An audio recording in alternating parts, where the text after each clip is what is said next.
O que a gente tem aqui hoje não é uma história qualquer. São, na verdade, fragmentos de um manuscrito, anotações que foram encontradas num cofre lá na Biblioteca Pública de Derry, no Maine.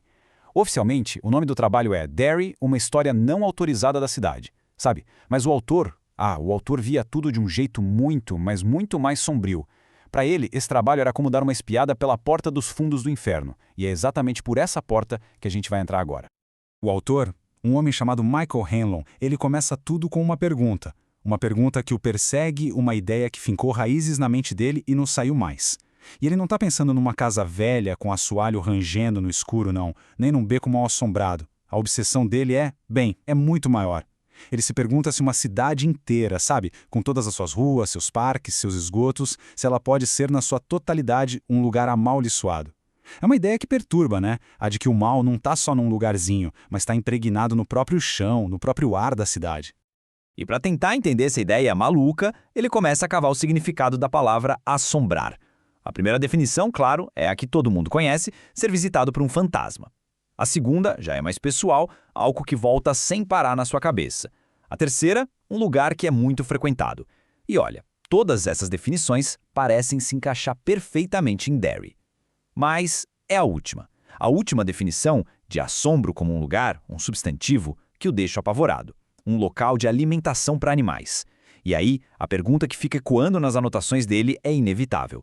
Que animal é esse que está se alimentando em Derry e do que, ou melhor, de quem ele se alimenta?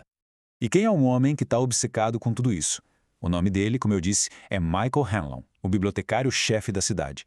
Só que o trabalho dele vai muito, mas muito além de organizar livros. Em segredo, ele é a única sentinela que ficou para trás. O único que se lembra. A vida do Mike Hanlon é uma dualidade, assim, chocante. Pro mundo, ele é o típico bibliotecário de cidade pequena. Ele empia livros, faz carteirinha para todo mundo, brinca com os colegas sobre os livros atrasados, mas por trás dessa fachada, num nível que ninguém mais consegue enxergar, ele vive com horrores que destroem a mente de qualquer um. Ele é o único que ainda se lembra daquele pacto de sangue feito tantos anos atrás, o único que acorda no meio da noite com o punho enfiado na boca para abafar os gritos, aterrorizado só de pensar que a coisa pode estar voltando. E essa lembrança que ele carrega sozinho vem com um peso terrível. Ele sabe que talvez precise fazer 6 ligações, uma para cada amigo de infância. Amigos que construíram vidas inteiras, sabe, baseadas justamente no esquecimento. E ele tem total consciência de que, ao trazer essa turma de volta para Derry, ao forçar eles a encarar tudo de novo, ele não vai estar só reabrindo feridas antigas. Ele pode literalmente estar assinando a sentença de morte de cada um deles. Essa obsessão do Mike não é de agora, não. Há anos ele vem investigando a história sombria da cidade, seguindo um conselho do antigo bibliotecário, uma jornada que levou ele a uma verdade terrível. As tragédias de Derry não são acidentes. Albert Carson, o bibliotecário que veio antes do Mike, ele tentou avisar. Ele comparou a história de uma cidade a uma mansão antiga, cheia de quartos secretos, de passagens escondidas atrás de estantes. Ele disse para o Mike, olha, se você começar a procurar, vai achar coisas que vão te deixar acordado à noite. E o pior, uma vez que uma coisa é encontrada, ela não pode mais ser desencontrada. E o Mike encontrou. Se encontrou. Ele descobriu uma história de violência que atravessa séculos. Em 1741, os 340 colonos da Companhia Derry simplesmente sumiram, sem deixar nenhum vestígio. Em 1851, um cara chamado John Markson envenenou a família inteira e depois se matou, morrendo com um sorriso branco macabro no rosto. Em 1906, uma explosão que ninguém nunca conseguiu explicar na siderúrgica Kitchener matou 102 pessoas. 88 delas eram crianças, que estavam lá numa caça aos ovos de Páscoa. Em 1930, um ato de puro ódio racial queimou o clube Black Spot até o chão. Cada evento desses já é um horror por si só, mas quando a gente coloca todos eles juntos, eles formam um padrão inegável. E como Carson tinha avisado, o poço parecia não ter fundo. Para cada segredo horrível que o Mike desenterrava, sempre tinha outro, e mais outro, esperando ali nas sombras da história de Derry. E então, depois de anos de pesquisa, Mike fez a descoberta mais aterrorizante de todas. A violência em Derry, ela não era aleatória. Ela seguia um cronograma. Era um ciclo. E o número que rege esse ciclo é 27. O Mike percebeu que a coisa, esse mal que mora nas profundezas da cidade, ele emerge a cada 26 ou 27 anos para se alimentar. Ele solta uma onda de violência e desaparecimentos que não dá nem para descrever. E depois, ele volta a hibernar. Satisfeito. Os dados só confirmaram o que ele suspeitava. Estatisticamente falando, Derry é uma anomalia. A taxa de assassinatos é 6 vezes maior do que a de qualquer outra cidade de tamanho parecido na região. 6 vezes. Os números não mentem. Alguma coisa em Derry explode. E explode feio.